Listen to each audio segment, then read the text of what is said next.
Hi, welcome back to Tiny Classrooms Live. Hi, the doctor here down in Taos, New Mexico. And I'm Artie Nathan, the HR guy here in the Adirondack Mountains. And our topic today is the long-term psychological effects of continued remote work. And Artie, there are some worrying signs or, reasons to predict the negative consequences of prolonged remote work. There's stuff going on that we need to pay attention to. And so I think the first one we might want to address here today is the simple fact of loneliness.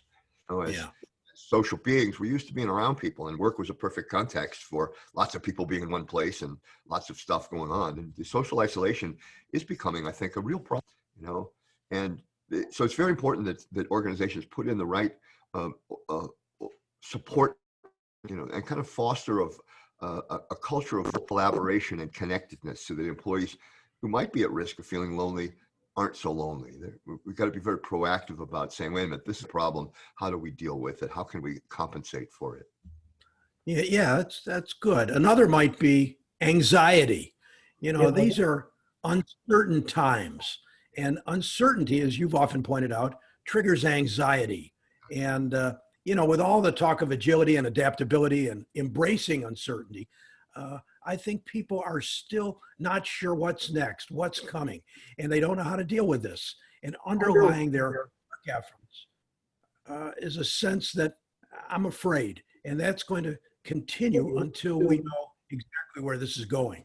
I agree more, and all of the above, the two subjects about sort of produce a heightened element of stress, and changes of any sort generate anxiety, generate stress. And so this is why this is sort of the best picture of how people are coping with remote work as to whether or not we're making remote work and how is it different from before, and how do we mitigate the stress, the anxiety, the uncertainty that follows along with this forced remote work. Well, you're right, because there's no real substitute for face-to-face working together. Right. And unless there's a possibility to figure out how to get people back together, and it's hard to do on Zoom, it's hard to do in a virtual context, but there may be opportunities where companies can bring their people back together every now and again to help them enjoy being together and to get the things that they normally expect and want from those face-to-face relationships.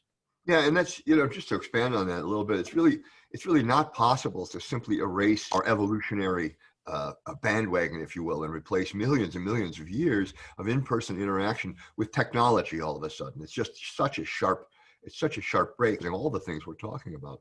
Is there any bright spots in all this, Artie? Well, yeah, I think there are.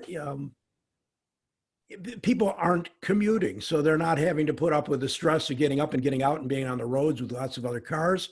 I think that there is a normal sense of aristocracy in how people's offices are set up. And now without offices, we're all kind of equal, and there's a democracy in Zoom.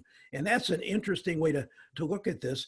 I think that as we stare at each other on the screens, we are learning to be more personal, and there is more personalization in the work. And so I think that helps to bring people together in a different set of ways.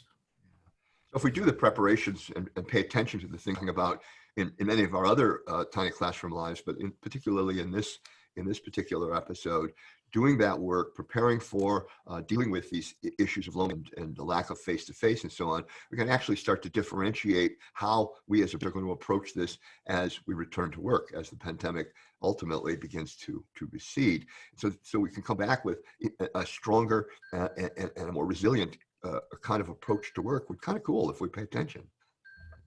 So interesting things going on, and that's our message for today. Thanks for joining us. Thank you.